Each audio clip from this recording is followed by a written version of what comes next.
PoeTober. The Black Cat, a famous story about the betrayal of man and animal.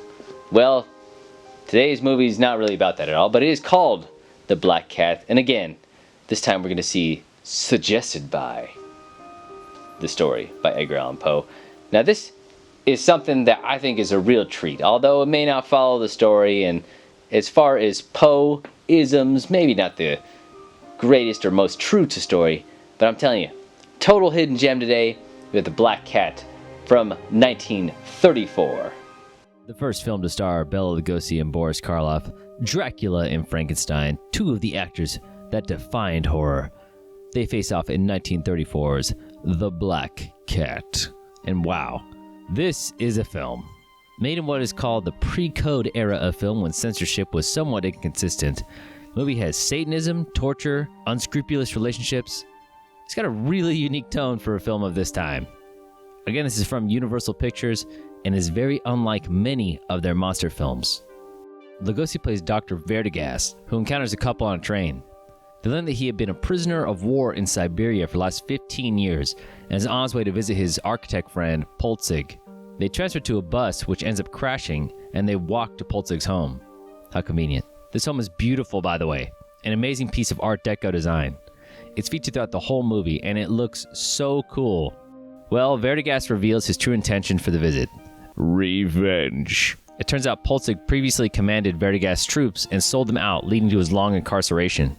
Unbeknownst to Vertigas, Polzig lied to his family, stating he had died and married his wife and took care of his daughter.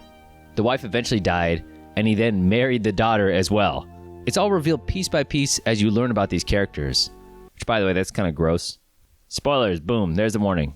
Turns out Polzig is also leader of a satanic cult and plans on sacrificing Joan, who's the woman that Vertigas met on the train.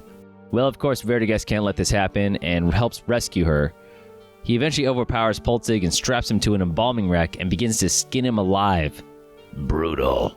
Unfortunately, Vertigas was fatally wounded in a misunderstanding and tells the couple to flee before he blows up the building. Awesome.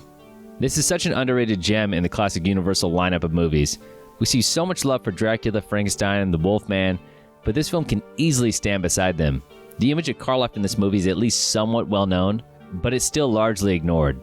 Lugosi and Karloff are absolutely fantastic. One manic and fierce, the other is calculating and sadistic. I cannot praise the music and visuals enough. At a time when most movies had a few music pieces at beginning and end, this one has a continuous score that emphasizes the dramatic tone. The Art Deco design, and especially Polzig's underground lair and satanic temple, are so striking. The image of the women floating in the giant glass coffins is like something out of a painting. As far as an adaptation of the short story The Black Cat, well, it's not really one at all. The only connection is that Vertigas is deathly afraid of cats. At least the movie states up front that it's suggested by the short story and not based on it. The film actually had a very tumultuous production, and it has a fascinating place in movie history. It may not all be Poe, but it really captures a sense of mystery and macabre. Give it a look if you've already worn out all your copies of the well-known classics. Stay spooky.